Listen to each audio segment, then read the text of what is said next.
I spent some time in Libya, and I'm really frustrated that there's another thing that Democrats are doing is they don't want to touch Hillary's record in the State Department, and it's not good.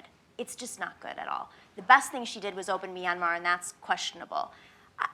You guys, how do we talk about that? How do we talk about, did Barack Obama open it up by saying his biggest failure was Libya and not preparing for the future a couple days ago when he said that? Is this an opening for us to have a real conversation about how she was too focused on running for president and trying to do 15 things at once that she couldn't even make a plan for the day after the Tomahawks hit the weapons facilities in Libya to collect weapons from the people of Libya, to collect from the militias? Yeah, in that case, I don't think that it was that she was too busy. She just believes in that concept. She believes in what she called a muscular foreign policy.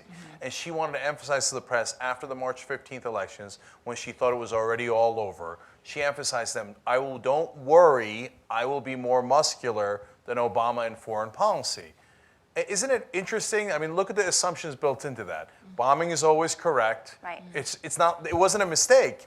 That was the intention, right? And the press has to be told not to worry.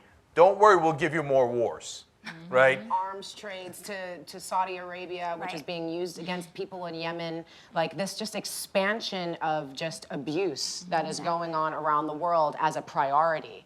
And you know, that's for me where I sit back and I go, how can you vote for someone who said yes to the Iraq War when who said it was like a good business opportunity? Yeah. Like it's startling to me. I'm like, that reminds me of another Secretary of State that said 500,000 dead Iraqi children was worth it. Right. Like, and I don't understand. You can say you're good with children and good in women's rights when you haven't clearly interviewed any Honduran children or Syrian children or Libyan children or Iraqi children. Yeah. Like, why don't they count? And I really don't understand that. You know, so okay, maybe she won't roll back women's rights in America, which you know, she's also said that there's caveats to that. You know, but like.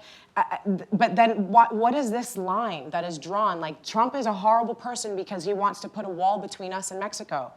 But that's okay for you when Netanyahu says that he wants to do that between Israelis and the Palestinians? Like that, like, you know, so it's really fascinating, like, where that rhetoric is okay and where it's not. For people who consider themselves really progressive and are really looking at these issues, but like, I see a lot of racism and sexism and nationalism and ageism and all of these different things that stop people from having that thought extend to other human beings. Yep. So it's like, if it's only here in America and it satisfies a certain idea that I have about people being okay here, fine, I'm good, I can vote for that. But I somehow, Iraq? Who cares about those people? Yeah. Really?